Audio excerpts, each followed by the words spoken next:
তোমার feelings feelings তো ভালো না। কার কোন মারছো? টাকা হারিয়ে গেছে 5,000। এই দাঁড়া,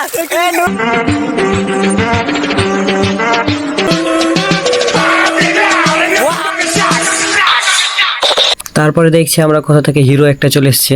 আবে সালে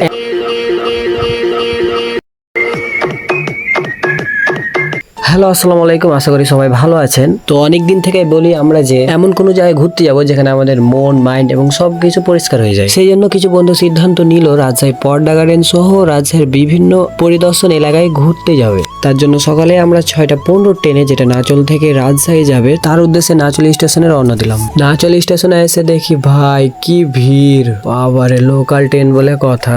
আমাদের তো জায়গাই হয়েছিল না, শেষ পর্যন্ত মালগাড়ি খুলে দিল। মালগাড়িতে যাওয়ার পর দেখি বাবারে বাবা, পা ফেলার জায়গা নাই, মানে খুব কষ্টে গেলাম। যেহেতু লোকাল ট্রেন 20 টাকায় যাব, যেখানে নাচল থেকে যদি রাজশাহী বাসে বা অন্য কোনো যানবাহনে যাওয়া যায় সেক্ষেত্রে 150 টাকা ভাড়া লাগে। যেহেতু আমরা কম খরচে রাজশাহী যেতে চাই সেহেতু তো একটু কষ্ট করাই লাগবে। অবশেষে একটু কষ্ট করার পর আমরা রাজশাহী জিরোলে নেমে গেলাম। তারপর আমরা একটা অটো নিলাম, অটো নিয়েই আমরা চলে গেলাম রাজশাহী চিড়িয়াখানা। এরপর চিড়িয়াখানা একটি ফানে ভিডিও করলাম এবং অনেক বন্ধুদের সাথে ঘোরাঘুরি করলাম, আড্ডা করলাম এবং অনেক এনজয় করেছি। সত্যি বলতে দিনটি আসলে সুন্দর এবং অসাধারণ একটি দিন গেছে। চলুন আপনাদের একটু সাবধান করি, যারা রাজশাহীতে প্রতিনিয়ত চলাফেরা করেন তাদের তো কোনো সমস্যা হয় না, যারা নতুন চলাফেরা করতে যান তাদের একটা সমস্যা হলো ভাড়া। আপনি যদি অটোতে যেতে চান তাহলে আপনার ভাড়াটা খুব স্বল্প হবে, কিন্তু আপনি যদি কোনো রিক্সা বা রিক্সা ভ্যানের মতন কিছু যানবাহনে উঠেন তাহলে আপনার ভাড়াটা দ্বিগুণ হয়ে যাবে। তো আপনি অটো বা রিক্সায় যাওয়ার সময় আগে থেকে ভালোভাবে যাচাই করে নেবেন ভাড়াটা, কারণ 20 টাকার ভাড়া 150 টাকাও হয়ে যেতে পারে। তো চিড়িয়াখানায় অনেকক্ষণ ঘোরাঘুরি করার পর দেখি আমাদের ফ্যান ফলোয়ার অনেক হাটটাট নাড়াচ্ছে। আমাদের তো দেখে মনে করেন অনেক গরম লেগে গেছে, এই জন্য আমরা চিড়িয়াখানায় থাকলাম না, চলে গেলাম রাজশাহী পদ্মা ঘাটে। পদ্মার ধারে আসার পর দেখলাম অনেক গরম পড়েছে, যার কারণে আমরা সিদ্ধান্ত নিলাম নদীতে গোসল করব। একদম সেই কক্সবাজার ভিল, কক্সবাজার। তোর ফিলিংসটা কেমন লাগছে? আর ফিলিংস তোমার ফিলিংস ফিলিংস তো ভালো না। কার কোন মারছো? টাকা হারিয়ে গেছে 5,000। এই দাঁড়া, এই নূর, তোর ফিলিংস কেমন? টাকা 5,000 হারিয়ে গেছে। মানি ব্যাগ হারিয়ে গেছে, 5,000 টাকা ছিল। বাজার করতে এসছে যে তখন টাকা হারিয়ে দিয়েছে। এই পিয়াল, তোর কি অনুভূতি? পিয়ালের অনুভূতি এখন দেখতে পাচ্ছি আমরা। আমি হচ্ছে নিরীহ, আমার কোনো অনুভূতি নাই গাইস। আমি হচ্ছে ছোট ছেলের মতো, মানে এদের সঙ্গে আসছি আর এদের সঙ্গে আছি। আমরা এক জায়গায় গেছি, টাইম দিলে না ছোট করে। যাই হোক পিয়াল, তোর আমরা একটা ব্যাক পার্ট হচ্ছে কি যে একটা ব্যাক ফ্লিপ দেখতে চাইলে ফ্লিপ দে রেডি গাইস।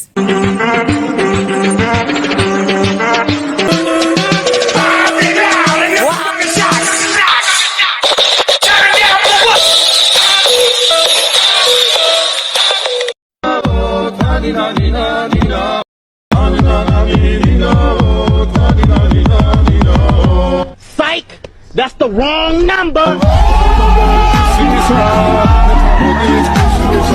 ফ্লিপ লাভারের উদ্দেশ্যে একটা কথা বলতে চাই, যারা ফ্লিপ আসলে পারে তারা হচ্ছে যে মন থেকে আসলে অনেক আনন্দ পায় পিয়ালের মতো। এদিকে আবার আমার শয়তানি বন্ধুগুলো আমাকে বালুতে ঢাকানোর চেষ্টা করছে এবং আমাকে মুক্তির মতন কি জানি করতে চাইছে। আমার তো একদম চোখ মুখ লাল করে দিয়েছিল বালুতে ঢেকে। আপনারা না দেখলে বুঝতেই পারবেন না, দেখেন।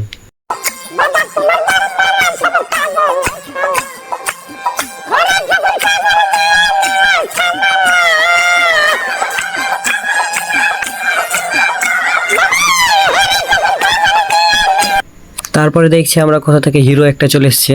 আবে সালে এরপর আমাদের রাজশাহী থেকে নাচল যাওয়ার ট্রেন ছিল দুপুর 3টায়। আমরা একটু চুল পাকনামো করার জন্য ট্রেনটা মিস করে দিয়েছি, সেই জন্য সবাই সিদ্ধান্ত নিল বাসে যাবে। তারপরে সবাই বলে বাসের ছাদে উঠবে। তারপরে বাসের ছাদে করে বাড়ির উদ্দেশ্যে রওনা হলাম। পরিশেষে একটা কথা বলতে চাই, টাকা, এই টাকা আসবে যাবে এটা ঠিক আছে, কিন্তু এই টাকায় যে আপনাকে শান্তিময় করে তুলবে এর কোনো গ্যারান্টি নাই। সময়ের সাথে তাল মিলিয়ে সময়কে মর্যাদা দিতে হবে এবং ঘোরাঘুরির মাধ্যমে আপনার মনকে আরো চাঙ্গা করে তুলতে হবে। ভিডিওটি ভালো লাগলে অবশ্যই লাইক, কমেন্ট এবং শেয়ার করবেন। ভালো থাকবেন, সুস্থ থাকবেন।